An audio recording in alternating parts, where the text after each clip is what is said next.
I'm kind of losing my voice today, but I just needed to make this video really quick. I've been hearing a lot of stuff about books that are available in school libraries and public libraries that contain harmful or sexual material for children. We had an experience at my kid's school last year where my son came across a book in the school library that was pornographic, and he brought it to my attention. He did the exact right thing. We brought it to the school. The principal was horrified. He said, "I'm so sorry, this shouldn't be here."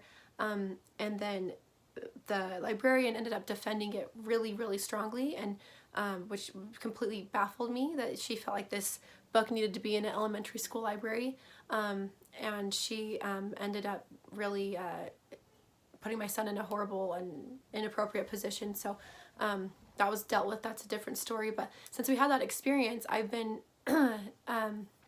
interested in these things. I've been reading about books available in libraries that are inappropriate, or books that libraries that are promoting that are harmful to kids. So I went to my local hometown library. I checked out like 40 books that they had in the children's section and the teen section, primarily the children's section. A lot of these books were books that were on display and actively promoted to kids. So I was reading through these books and finding some really shocking content. So first, these books for like elementary school kids. There's so many books that are introducing the concept of gender confusion at like 3 years old, gender and sexuality confusion. And so it's crazy because these books are written for like, age 3 to 5 years old and lower elementary levels. And I'm reading through these books, some common themes that I'm finding. There's a really big theme of like distrusting your parents. The books say things like, when you're born, your parents just make a guess on your gender based on what you look like. But adults, one of the books says this, adults can be and often are wrong. So that's not great to teach your kids at that age, like to introduce that idea that your parents can be wrong about things as big as your gender. What else are they wrong about if they can capable of being wrong about that? But you better than anybody else, so you tell them if they're wrong. And they say your gender is based on your likes and your dislikes and your feelings. So, but that some of the books go really far to make sure kids know that your likes and your dislikes can change day to day, so therefore your gender can change day to day.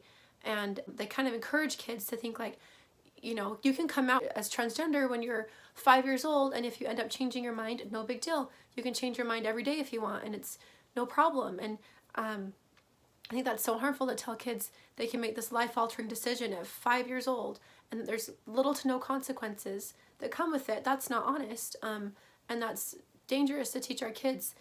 So there's some books that say things, like there's a book that goes really, talks about a little girl who thinks she's a boy. She doesn't like to wear dresses. She doesn't like girly things. She likes to dress up like a pirate and play like boyish games. And so it shows that she goes to a friend's house, and her friend says, "Hey, my mom was just like you when she was little. She was a tomboy too." And this little girl who's like 5 years old says, "I'm not a tomboy, I am a boy." And I thought that was interesting to make that distinction that like, no, I'm not a tomboy. Like there's no tomboys anymore, basically, like it's either you're one or the other. And that completely hinders children's ability for self-expression. If they have to think, okay, if I'm a little girl but I don't like dresses and I like playing trains and pirates, I guess I'm a boy. Like that doesn't help kids be able to express themselves. So if they have to think, if they want to actually like what they like, then it's going to result in this big gender declaration. Like, why can't you just be a tomboy? There's nothing wrong with being a tomboy. And so there's another book that has a little boy or little girl who chooses to be a little boy, and she tells her parents and her grandparents, everybody's so happy and supportive except for her older brother. And the older brother talks to the mom and says, "This doesn't make any sense. You can't just become a boy. You have to be born one." And it shows the mom hugging the older brother and hugging the little girl, and she says, "Not everything needs to make sense. This is about love." And I just thought, is that the messaging that we want to teach our little kids too? That we can be completely ruled by our emotions and just throw logic out the window? That things don't need to make sense. It's just about love? Like, that is pretty contrary to like every major parenting book out there, that's what we need to teach kids at this age, to just completely be ruled by your emotions at 5, 6 years old. That's pretty volatile emotions that they go through. So I don't think that's really smart messaging there. But and then some books that get into targeted to older kids were just horrifying. There's a book called It's Perfectly Normal, it says written for 10 and up, ages 10 and up, and it has all these pictures of sexual positions, of straight sex, gay sex, so much about choosing your gender identity, so much, this is for 10-year-olds, so much about sex, oral sex, anal sex. It talks about masturbation, how that is just a really great tool. At this age, you should be doing that and explore yourself, and how there's nothing wrong with that. So that was terrible. And this book says it's just, you know, a resource on like growing up and changing bodies. And there's a book called, I found this in the teen section. It was promoted by my library on a physical display a couple months ago for LGBTQ youth. It's also on their website as a great resource for LGBTQ youth. It is called Queerfully and Wonderfully Made. It is a Christian LGBTQ youth book. So as I'm reading it, I'm thinking, okay, Christian LGBTQ youth need to have books that can help support them, to let them know that they are loved, that encourage them to stay close to their families, to stay close to their church communities, to just tell them they have infinite worth, and that their Savior loves them. Like those are things that the Christian LGBTQ youth should be able to have in these books. So as I'm reading this book that's a Christian guide, the chapter headings say things like, help, I'm a horny queer teenager. What do I do? Help me, I'm like seriously horny. How do queer people have sex? Can I look at porn? Can I go to a queer sex shop? What if my church's teachings are abusive? What if my family's teachings are abusive? Like, I'm reading it, and I read the whole book too, but as I'm reading this, I'm like, where's the Christian part? Like, that's what kids are checking this out for. They want the Christian perspective. Where's the Christian part? And so that was horrible. And the chapter headings about kind of look at porn, this is what the book says. There are many benefits to viewing pornography, regardless of what your pastors or parents tell you. It's horrible, just completely undermining your parents and what their church community wants them to know. It talks about how if your parents, if like when you came out to your family, if their immediate reaction wasn't what you hoped it would be, then you got to cut ties because they're harmful, they're abusive. If your church's teachings aren't what you hope that they would be, then you got to get out of that church because it's abusive. And I'm just thinking, like, how does this benefit Christian LGBTQ youth to tell them to leave all their support systems and cut ties with everybody who loves them, who wants the best for them? That's not helpful. And so there's this book called, this book floored me. It was horrible. This was a book that is not only promoted by the library, it's promoted by the American Library Association. It received the Stonewall Book Award from the ALA, the American Library Association. This book is like taken out of like a pedophile's playbook. It was shocking to read what was in this. It's called Sex is a Funny Word. It's written for 8 to 10-year-olds. It features like 4, 8, and 9-year-olds talking to each other about sex throughout the book. And right off the bat, it says the sexual parts of your body, some people call them private parts, but since any part of your body can be private, we just call them middle parts. Like, why change that? Why change that verbiage we've used forever? Why desensitize children to knowing that your private parts are private? They belong to you and nobody else. Why make that sound like just a mundane body part? They're not. Like, children should know this is a different part of my body. Nobody's allowed to touch it. They should know that. That's really important. And to just call it middle parts, like it's your arm or something, like that's crazy. So the whole entire book calls it middle parts. No more talk of private parts the whole time.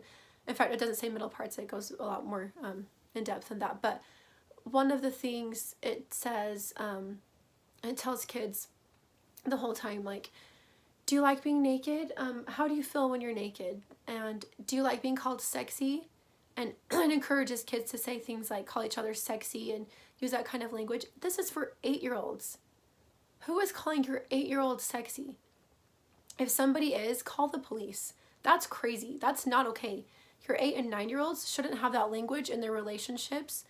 They shouldn't be calling each other that. They shouldn't be encouraged to feel good when they're called that. That's not okay. So the book says, how do you feel when someone calls you sexy?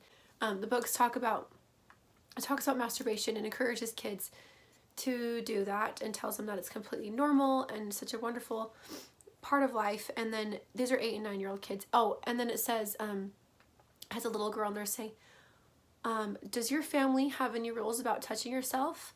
And if they do they make sense to you? Do they make sense to you? Like, talk about sowing discord. Why not say, talk to your parents about how they feel about this topic and they can offer you further guidance? Why not say that for little kids? Why say, do they make sense to you? To like just help these kids try to, plant seeds of like, oh, it doesn't really make sense. I don't know why my parents have that rule. I don't really like the rules they have for me.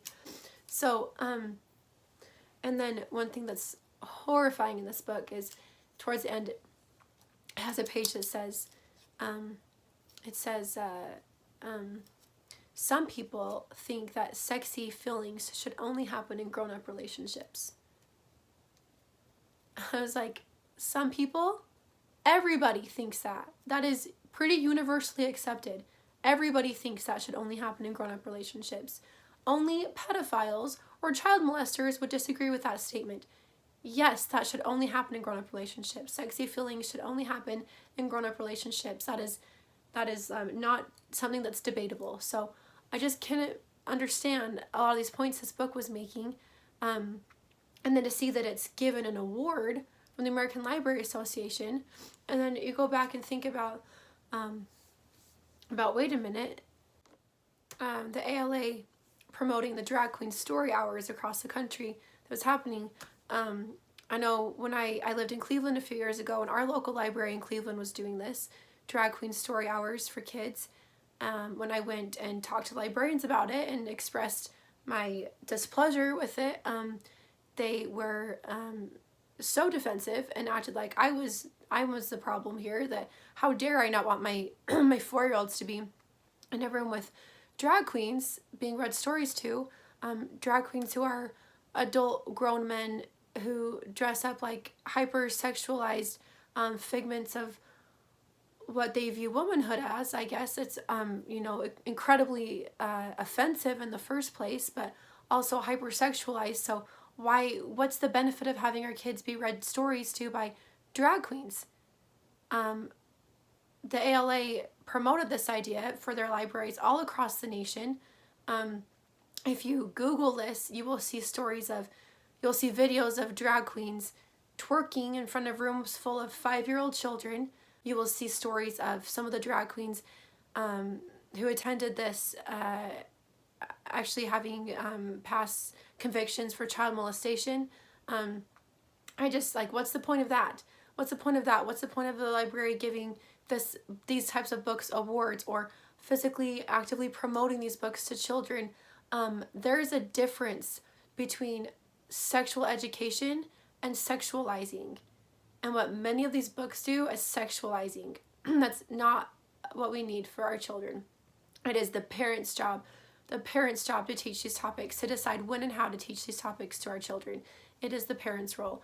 A lot of us have already made the decision we do not co-parent with the government, with the school board, with the libraries. This is our role. I just think it's time we start asking some questions, figuring out what's really happening here. If these are coincidences, if there's something deeper. I think this is an issue we can all really unite on and try to figure out, get to the bottom of. And our kids are truly under attack. There is a war against our children happening from all angles. We can see it clear as day. It's so important we get really involved. So much better to be accused of being a helicopter parent than to being too uninvolved right now. And so this is something I know we can unite on and really figure out what's going on here.